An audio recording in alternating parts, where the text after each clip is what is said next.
وهاجاك دقيستيالي مكانا وحا كسو دواتان قايبتي أفراد برنامجدي حرير كانو كاها هدليني تاريخ تا سوماليدا برنامج كهورنا وحا قدام بيانو كسو قادنا مركي بقركي دالك إيتوبيا بقر حيلة سلاسي وكشيغي مقالة قبل تهري إن دادك سوماليدو أي كميديهين qoyska weyn ee reer Ethiopia inta kadib hadaba waxa sii xoogoobay doontii Soomaalidu ay doonayeen inay madax banaan helaan koonfurta iyo waqooyigaba iyadoo markaas ay hormood ka hayeen xasaabtii SNL iyo SYL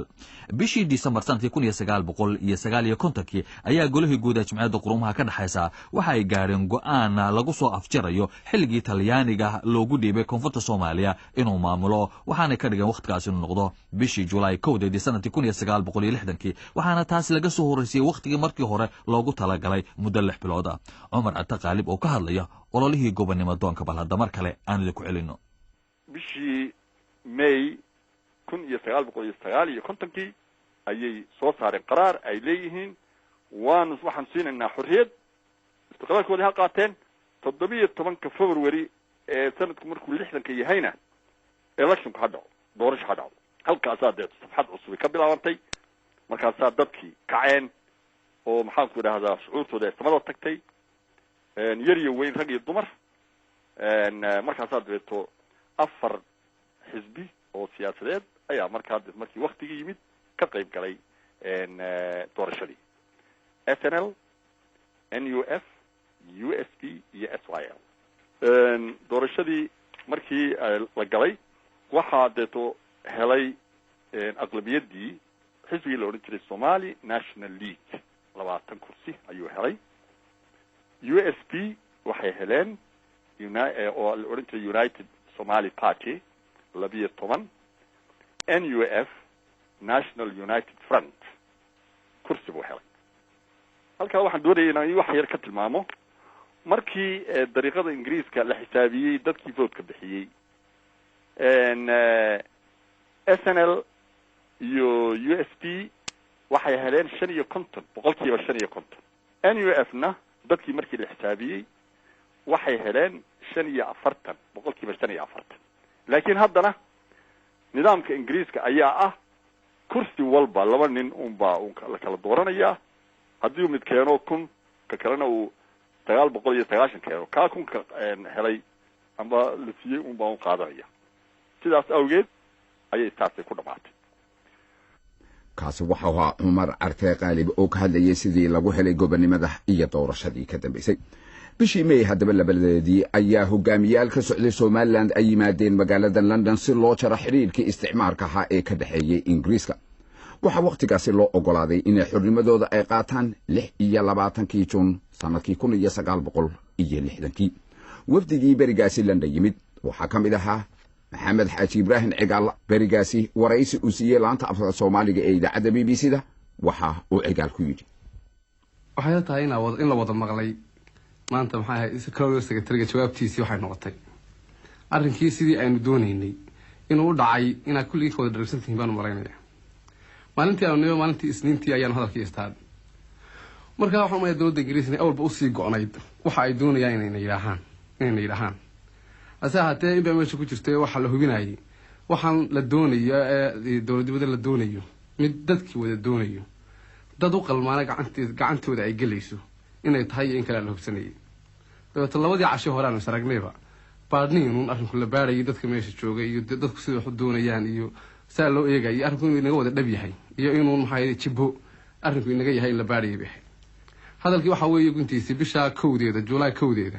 inaynu dawlad ahaano si aynu walaalin Soomaaliya isu raaci karno ayuu guntiis noqday maxamed xaaji Ibraahim Cigaal waxa kaloo isla maalintaasi ka hadlay hawsha u taala dadka Soomaalida dawladnimo loo qayliyaa dawladweynan doonina la yiraahdaa waa suura gashaa maanta deynaba soo qaylina helay dawladnimadiina asaata ka adag wuxuu yaariga ka sii adag maanta aynu isaga madaxa la galnay helay dawladnimadii laakiin mas'uuliyad badan iyo dhib badan ayayna la imanaysaa markaas inagii maanta ajnabi aynu dawladda u saaraa ama aynu waddankeena ka kaxayno dhamaynkaas way naga tagay July maalinta July baynu walaalin Soomaaliya israacayna inaguna danteena iyo dalkeeniba iyo diinteeniba aynu talinayna magaalada ku hadhay baa hawl haysaaye talada maanta tala weyn weeye inaynu isu talin karno wax badan baynu ajnabi noo talin maayo dantayada anaa qabsan noo talinayna laynaga baxa ajnabigi innagii maanta laynoo kala teg inaynu isu talin karayn doonno iyo in kalena caalamku waa ina eegaya ilaahay waxaa inagula qabtay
waa tahay dhegaystayaal haddaba soomaalidii talyaanigu xukumayey iyo tii ingiriisku xukumayeyba waxay isu tageen oo ay midoobeen bishii juulaay kowdeedii sanadkii 1960kii dhinaca waqooyiga ayaa 4 maalmood xornimada ku horreeyey maalintii calanka la saaray magaalada hargeysa allaha u naxariistay cabdilaahi suldaan timacadde isagoo u gabeebya calankii la saaray waxa uu yidhi calankaanu sugaynayeen saankiisaynow seerma weydo hilaacdayow sagal maanta daruurado sigadiinaga maydhayow saqdhaxaanu ahayne kii soo saaray cadceedow samada kii wekaaye xidiga mid la siiyayow saaxirkii kala guure sarreeyo ma nusqaamow aan siduu yahay eegnohe ka nasiibkana saare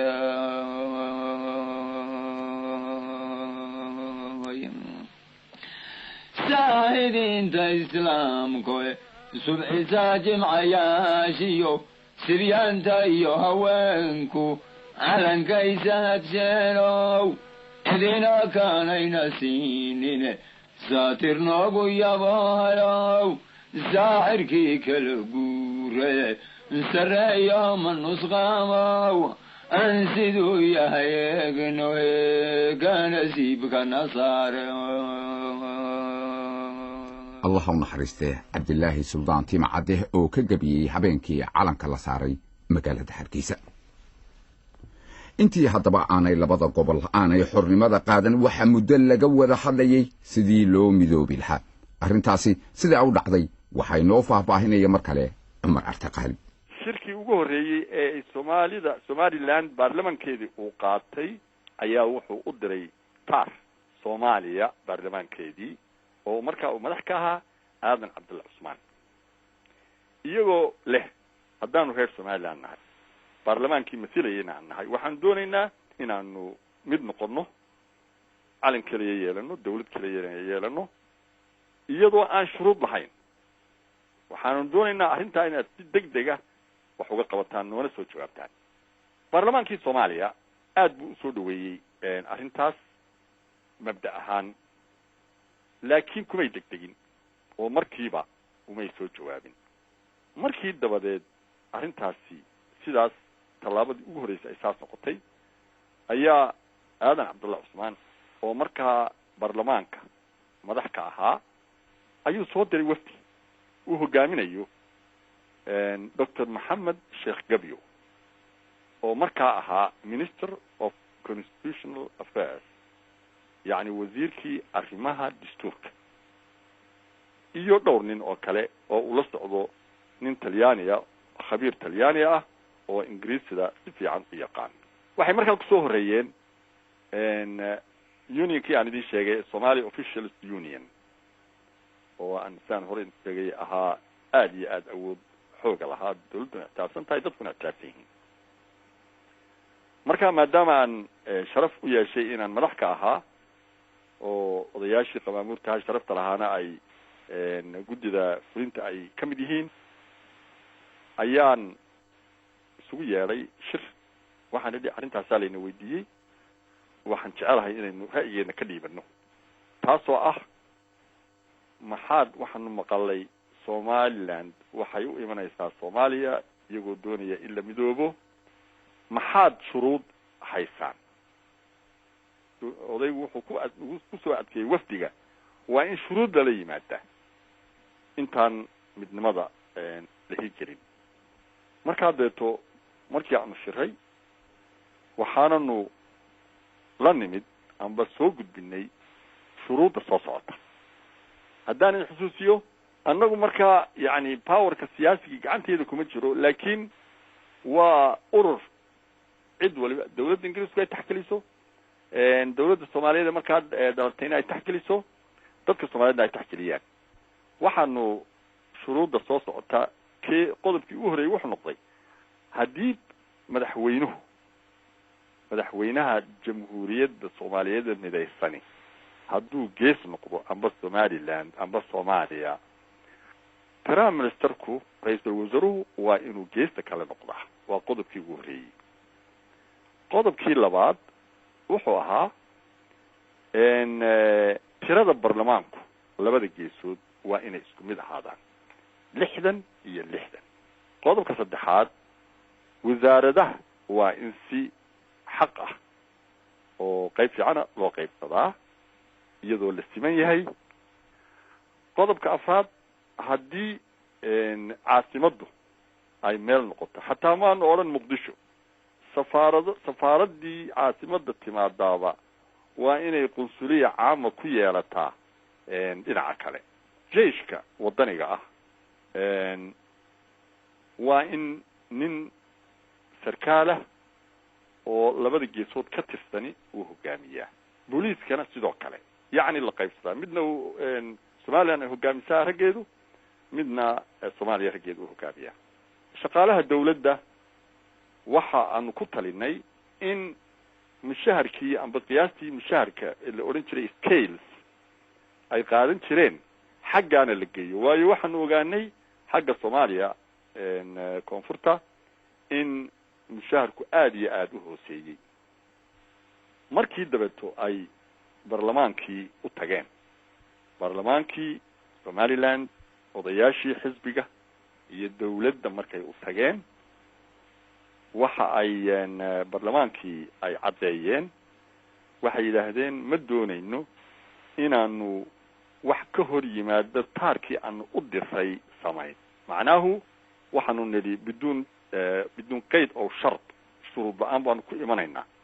marka imika anagu iyadoo caynka aanu nidi imikana shuruudan ma doonayno inaanu idin dhiibno markaas bishii abriil 15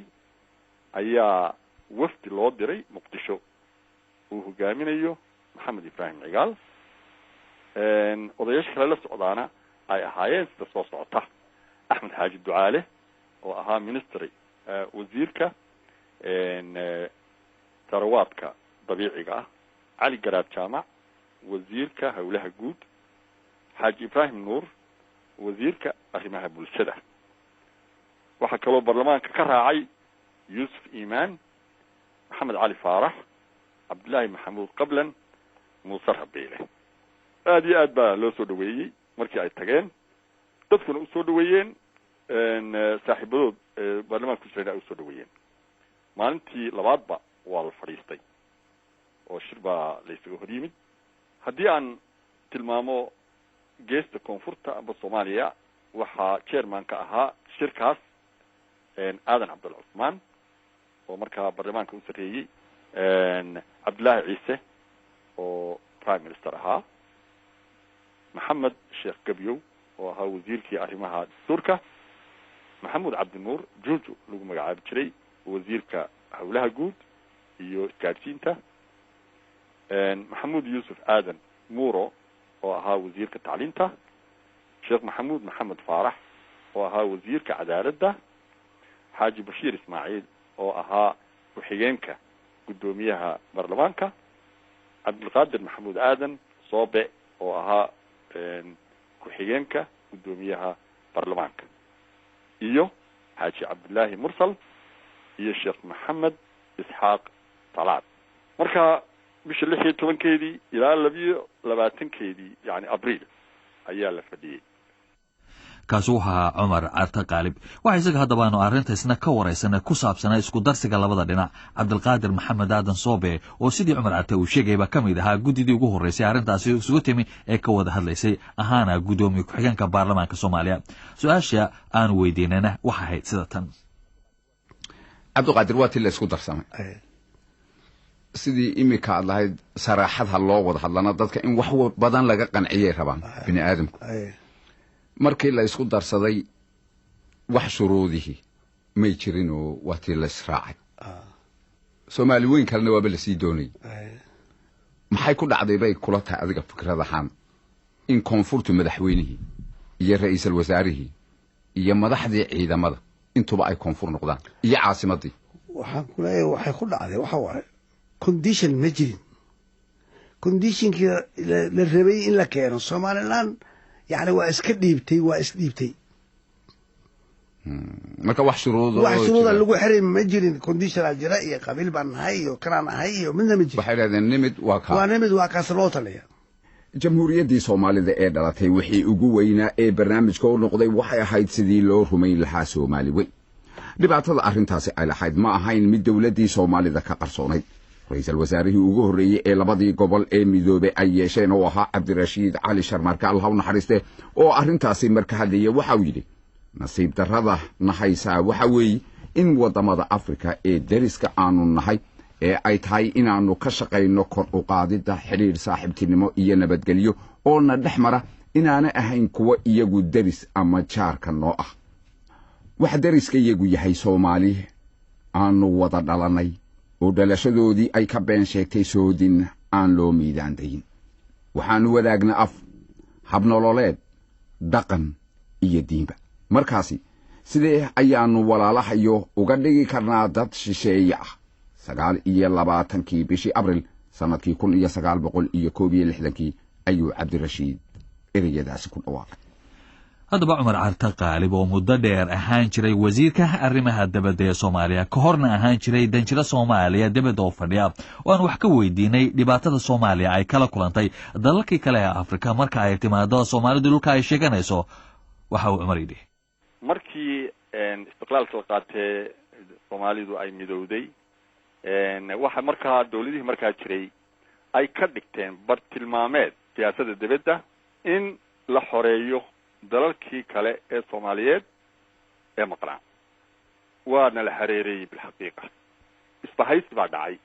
yani annagana la hareereeyey, yani Soomaalida la hareereeyey, iyadoo dawlad yaroo markaa soo koraysa ah ayaa cidhiiri weyn la geliyey. adi sababa waxay noqotay xaruntii